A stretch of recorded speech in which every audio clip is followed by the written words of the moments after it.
Hello दोस्तों, आज हमारा टॉपिक परसेंटेज में सीरीज है जनसंख्या पर आधारित प्रश्न। ठीक है, इसमें जनसंख्या बताएगा, दर बताएगा और समय बताएगा। फिर हमें उससे अकॉर्डिंगली जनसंख्या बतानी है। अगर मान लीजिए कोई हमारा n वर्ष देता है और कुल p जनसंख्या देता है और दर देता है r। ठीक है, तो n वर्ष बाद जो जनसंख्या होगी हमारी डी जनसंख्या इंटू 1 प्लस r बटे 100 की पावर n।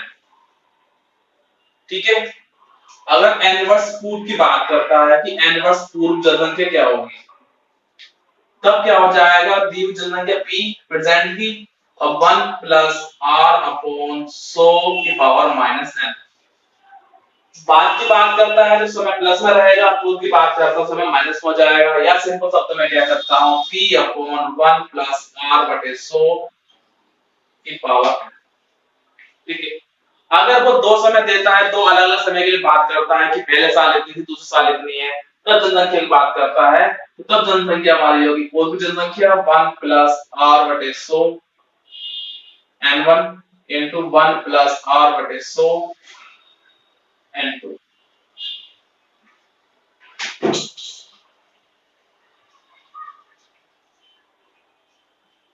क्या हो जाएगी n2 हो जाएगी। मतलब कि दो समय अलग अलग दे दिया है तो क्या होगा इस फॉर्म में हमारे कंटिन्यू हो जाएगा। अगर 3 साल देता है, अगर 3 साल के लिए बताता तो क्या होता है इनटू 1 प्लस r बटे 100 की पावर m3। अब हमारा क्वेश्चन आगे बढ़ते हैं। किसी जनपद की जनसंख्या 8500 है, इसमें प्रथम वर्ष में 20% वृद्धि होती है तथा द्वितीय वर्ष में 25% वृद्धि हो, तो 2 वर्ष बाद इसकी जनसंख्या कितनी होगी। ठीक है, 2 वर्ष बाद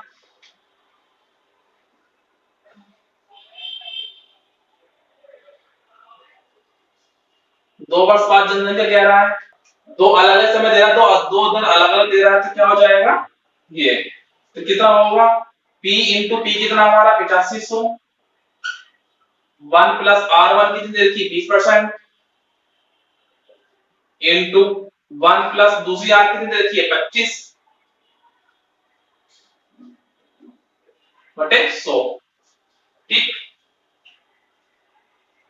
तो कितना हो जाएगा हमारा 8500 इंटू ये जाएगा हमारा 5 बार 20 बटे 100, ये जाएगा हमारा 4 बार, तो कितना आएगा 1 प्लस 1 बटे 5 इंटू 1 प्लस 1 बटे 4, तो कितना आएगा 8500 इंटू ये कितना हो जाएगा 5 का 5 5 से मिलके 6 6 बटे 5 हो जाएगा।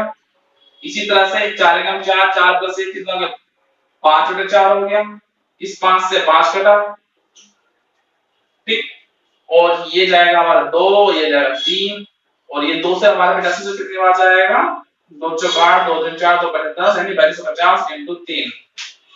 इसकी मल्टीप्लाई कर लो 3 में, आपको कितना आएगा 3 पंजे 15 हासिल लगा 1 3 2 6 6 1 7 3 चौक 12।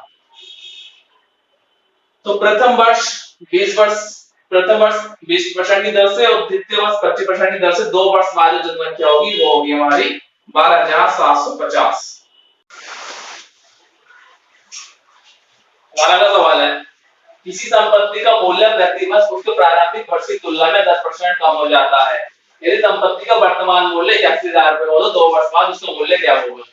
ठीक है, हमारे पास जब इस टाइप के क्वेश्चन आएंगे किसी वस्तु के अवमूल्यन के बारे में बात करेगा और वो किसी पर्टिकुलर वर्ष के बाद या पहले की बात करेगा, तो जैसा मान लीजिए अवमूल्यन हो रहा है यानी कि उस वस्तु का मूल्य अब तक कम ही होगा प्रारंभिक मूल्य से। अगर हमारा प्रारंभिक मूल्य p है और दर हमारी 8% है वार्षिक दर, ठीक है, और n वर्ष बाद की बात करता है, तो n वर्ष बाद जो मूल्य होगा वो होगा p इंटू 1 माइनस r बटे 100 की पावर n। ठीक है, अगर n वर्ष पूर्व की बात करता है कि n वर्ष पूर्व इसका मूल्य क्या था, तब होगा p इंटू 1 माइनस r बटे 100 की पावर माइनस n, या p इंटू क्या आ जाएगा p अपॉन 1 माइनस r बटे 100 की पावर n आ जाएगा। ठीक, अब यहां देखिए हमें क्या रहता है कि संपत्ति का मूल्य प्रति वर्ष उसकी प्रारंभिक वर्ष की तुलना में 10% कम हो जाता है। यानी कि हमें 8 जो दे दिया 10% दे दिया है, ठीक है। ये संपत्ति का वर्तमान मूल्य है, यानी कि पी हमें क्या दे दिया है 81,000 रुपए दे दिया है, ठीक। तो 2 वर्ष बाद इसका मूल्य क्या हो, 2 वर्ष पहले पूर्व की बात कर रहा है, तो एन हमें क्या दे दिया है 2 वर्ष दे दिया है, ठीक है। तो एन वर्ष पूर्व के लिए बात कर रहा है तो हमारा फॉर्मूला क्या काम आएगा, ये वाला काम आएगा। तब तो कितना कह रहा है 2 वर्ष बात कर रहा है, तो 2 वर्ष सॉरी 2 वर्ष पहले की बात कर रहा है, तो 2 वर्ष पूर्व, तो मूल्य क्या हो जाएगा इसका p इंटू 1 माइनस आर बटे 100 की पावर माइनस n, ठीक है। ऊपर लिया है तो माइनस n ही हो गया, तो p कितना हुआ 81,000 इंटू 1 माइनस आर कितनी 10 बटे 100 की पावर माइनस 2, तो 81,000 इंटू 0 से 0 घटी कितना बचा 1 बटे 10, तो 1 माइनस 1 बटे 10 कितना हो जाएगा 10 से कम 10, 10 में से गया 9 बचा, तो 9 बटे 10 हो गया कि पावर माइनस 2। अब यहां देखिए इसकी पावर माइनस 2 दे रखी है, अगर मैं सबको अगर इस को उलट दो तो क्या होगा पावर पॉजिटिव आ जाएगी, यानी 10 बटे 9 की पावर क्या हो जाएगा 2 हो जाएगी, ठीक है। तब 81,000 इंटू 10 का स्क्वायर कितना होगा हमारा, 2 से 2 बार लिख लिया, 9 का स्क्वायर यानी 9 को 2 बार लिख लिया। अब देखिए 9 9 81 से 81 कैंसिल, तो ऊपर कितना बचेगा 1000 इंटू 100। अब यहां देखिए 3 जीरो और 2 जीरो 5 जीरो होगी, तो 1 2 3 4 5, तो n 2 वर्ष पूर्व इसका मूल्य जो था वो कितना था हमारा 1 लाख रुपए, कितना था 1 लाख रुपए। हमारा अगला सवाल कहता है एक गांव में प्रतिवर्ष 10% बच्चों की वृद्धि होती है, यदि वर्ष 2003 में बच्चों की संख्या 2000 हो तो वर्ष 2006 में बच्चों की संख्या कितनी होगी, ठीक। यहाँ पे हमें दर दे दी है r 10% दे दी है, ठीक है। समय की बात कर रहा है 2003 में बच्चों की संख्या 2000 थी, तो हमें p कितना दे दिया 2000 दे दिया, ठीक है। अब समय की बात करते हैं क्या कहता है वर्ष 2003 में जनसंख्या कितनी थी और 2006 में वो पूछ रहा है, तो 2003 से 2006 के बीच जो गैप आएगा वो कितना आएगा 3 साल का आएगा, तो यानी कि हमें जो t दे दिया समय जो दे दिया वो कितना दे दिया है 3 वर्ष दे दिया है, समय क्या दे दिया है 3 वर्ष दे दिया है। अब फिर क्या होगा 2006 में बच्चों की संख्या कितनी हो जाएगी p यानी कि 2000 इंटू 1 प्लस r बटे 100, r कितने का 10 है तो 10 बटे 100 होगी कि पावर t, और t क्या हमारा यहाँ पे 3 साल है, ठीक है। अब इस 0 से ये 0 जाएगी, कितना बचा 1 1 प्लस 1 बटा 10, तो कितना 10 से कम 10 10 से 11 11 बटा 10 हो गया, यानी कि 2000 इंटू 11 बटे 10 की पावर कितनी है 3 है, पावर 3 हमारा है तो उसको हम क्या लिखेंगे मल्टीप्लाई में 3 बार लिख लेंगे, 11 बटे 10 इंटू 11 बटे 10 इंटू 11 बटे 10, इन 3 जीरो से ये 3 जीरो कट गई, अब यहाँ कितना बचा 2 बचा, ठीक, यहाँ बचा 2। अब यहाँ पे देखिए कितना हो जाएगा 11 दूनी 22 इंटू 11 का मल्टीप्लाई 11 में करेंगे तो 121 आएगा, ठीक है। या इसको क्या लिख सकता हूं मैं 22 इंटू 120 प्लस 1, ठीक है। अब देखिए 12 दूनी 24 24 का 4 हाथ से लेके 2 12 24 4 हमारा 28 हो गए, यहाँ 0 लेके 0 लगा दिया प्लस 22, तो कितना आएगा हमारा 2006 में बच्चों की जो संख्या आएगी वो आएगी हमारे 2862।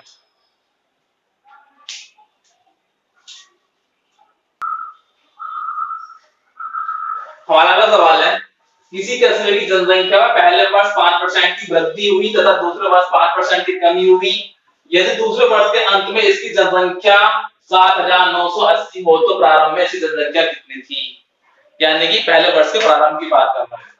मान लिया प्रारंभ में इसकी जनसंख्या p थी, क्या था, p थी, जिसकी हम वैल्यू निकालेंगे। तब अकॉर्डिंग टू क्वेश्चन क्या कह रहा है हमारा, p इंटू 1 प्लस पहले साल के लिए क्या हो जाएगा 1 प्लस r बटे 100, r कितना देखा 5। यहां जो फॉर्मूला काम करेगा वो क्या काम करेगा, जनसंख्या के लिए अलग अलग दर देखिए क्या हो जाएगा, p इंटू 1 प्लस r1 बटे 100 इंटू वृद्धि की बात कर रहा है तो प्लस हो गया, पूर्व की बात कर रहा है तो 1 माइनस r2 बटे 100। ठीक है, तो अब यहां पर देखिए तो p इंटू 1 प्लस r बटे 100 इंटू 1 माइनस r, दूसरी r कितने कोई 5% है तो 5 बटे 100। इसके बाद इसकी जो वैल्यू बन रही है वो कितनी बन रही है 7980।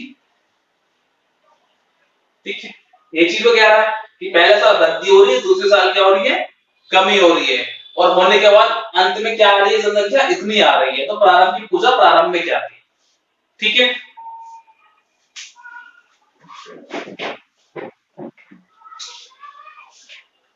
तब p की वैल्यू निकालनी है हमें, तो कितना हो जाएगा 20 बार जाएगा 20 पंजे 100।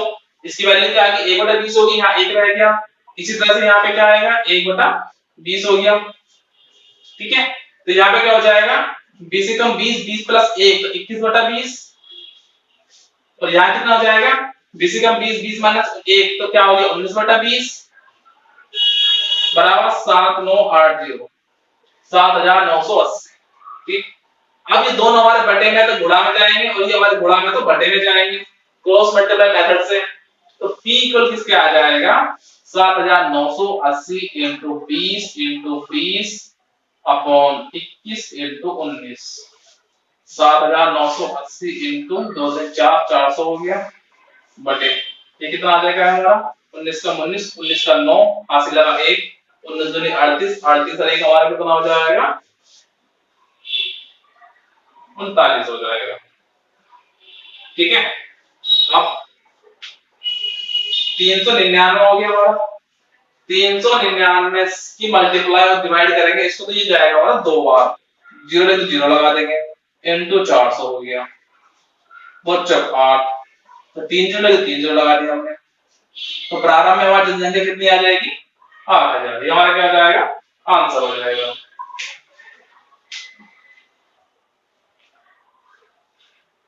हमारा वो सवाल क्या आता है, एक व्यक्ति ने 72,900 रुपए में एक भूखंड खरीदकर उस पर 1,33,100 रुपए की लागत से एक मकान बनाया।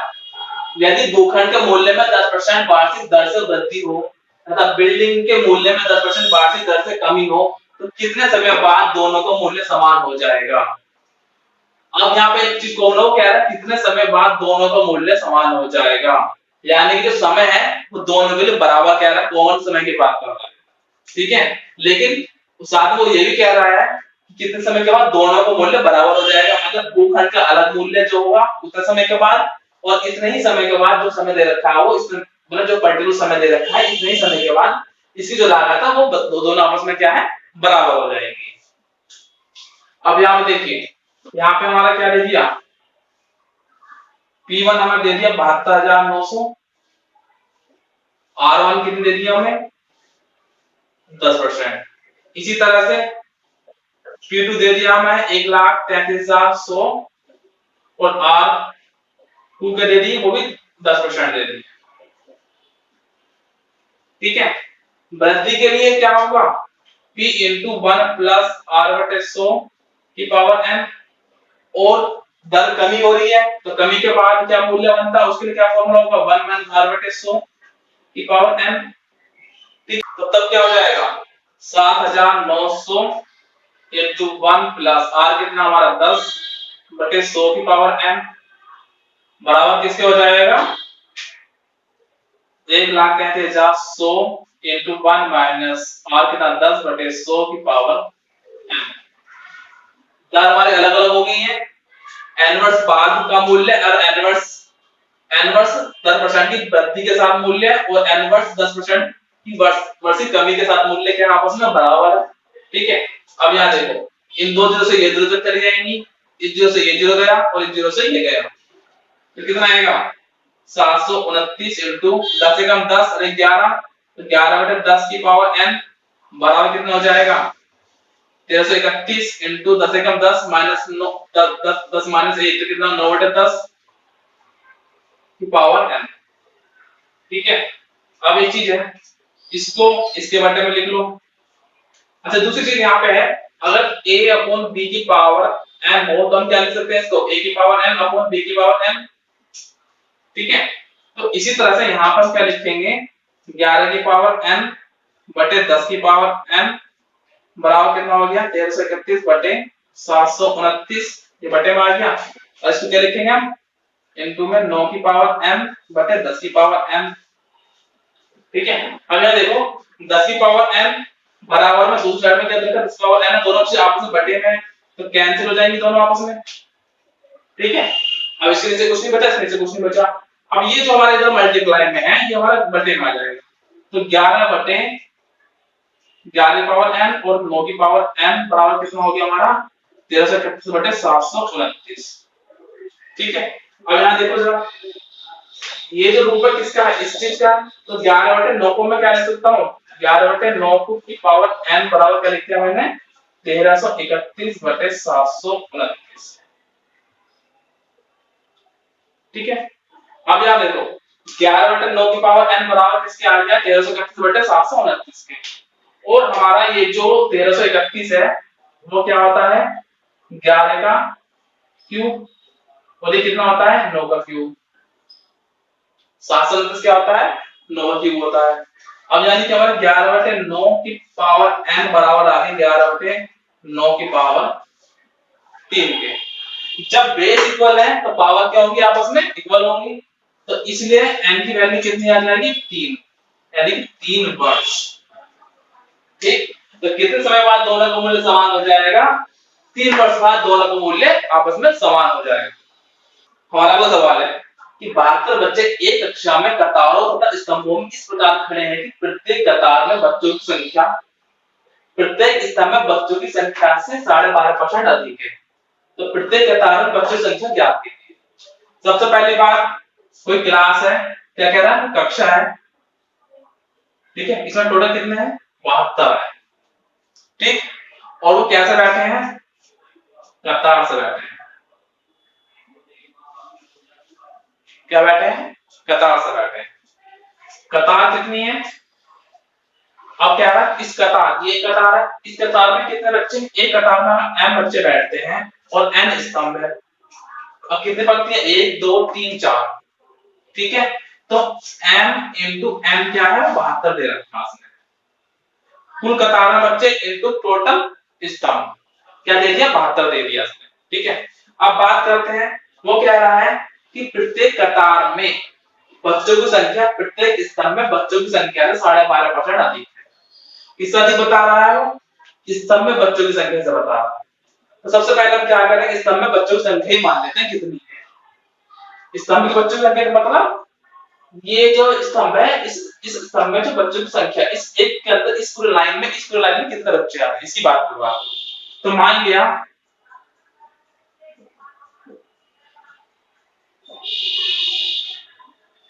स्तंभ में जो बच्चों की संख्या है वो क्या है x है, क्या है x है। ठीक, और इसके बाद क्या कह रहा जो कतार में बच्चों की संख्या वो कह रहा स्तंभ में बच्चों की संख्या से 12.5% अधिक है, तब कतार में बच्चों की संख्या कितनी आ जाएगी वो इससे 12.5% अधिक बता रहा है, तो कतार में बच्चों की संख्या क्या हो जाएगी इसका 112.5%, यानी कितना का x इंटू 112.5%। ठीक है, 100 प्लस 12.5 प्लस कर दिया। ठीक है, तो कितना आएगा x इंटू 112 पॉइंट आगे जीरो लगाई नीचे परसेंट बटे में 100 हो गया। ठीक है, अब काटो उसको, किससे काटते हैं 5 से काटो, 5 दूनी 10 5 दूनी 10 1 बचा 12 हो गया, 5 10 2 बचा 25 हो गया, 5 पंजे 25। ठीक, अब फिर 5 से काटो ये हमारा क्या आ जाएगा 20 20 पन्ने 100, 20 आ गया 5 से। अरे कितनी बार जाएगा हमारा? 5 चौक 20, 2 बचा, 5 पन्ने 25, 45 बार जाएगा। फिर 5 से काटो, ये गया हमारा 4 बार, ये कितनी बार जाएगा? 5 चौक 20 और 5 9 45, तो कितने आएगा? 9x बटे 4 दूनी 8। तो कतार में बच्चों संख्या कितनी आ गई? 9 बटे 8 आ गई है। ठीक, और हमने क्या बताया है? m into n क्या होगा? 72 होगा। तो मतलब क्या है? इस तरह में बच्चों की संख्या मल्टीप्लाई कतार में बच्चों की संख्या किसके बराबर है? वो 72 के बराबर है। तो x into 9x बटे 8 इक्वल किसके है? 72 के। ठीक है, अब x की मल्टीप्लाई x में करें तो x स्क्वायर आएगा, 8 हमारे बटे में तो गुणा में जाएगा, 9 हमारा गुणा में तो बटे में जाएगा, 9 से 72 8 बार जाएगा, तो 8 into 8 आ गया। तो x स्क्वायर की वैल्यू कितनी आ गई है? 8 into 8, या x की वैल्यू कितनी आ गई हमारी? x की वैल्यू हमारी कितनी आ जाएगी? 8 into 8 यानी 8 का स्क्वायर। ठीक है, स्क्वायर स्क्वायर कैंसिल करो, x की वैल्यू कितनी आ गई? 8 आ गई है। ठीक, आपको कहता है कि कतार में बच्चों की संख्या ज्ञात कीजिए। कतार में बच्चों की संख्या कितनी है? 9x बटे 8। तो कतार में बच्चों की संख्या कितनी आ जाएगी? 9 into x की वैल्यू कितनी है? 8 बटे 8, 8 से 8 कैंसिल, तो कितना आएगा? 9 आ जाएगा। अब देखो यहाँ पे क्या क्या बात होगी है? x क्या था? स्तंभों की संख्या। स्तंभों की संख्या कितनी है हमारे पास? 8 आ गई है। कतार में बच्चों की संख्या कितनी आ गई है? 9 आ गई है। और बच्चों की संख्या कितनी है? 9 है। यानी 8 स्तंभ में और 9, एक स्तंभ में कितने बच्चे बैठे हैं? 9 बच्चे बैठे हैं। तो 9 8 72, ये हमारा क्या आ जाएगा? आंसर।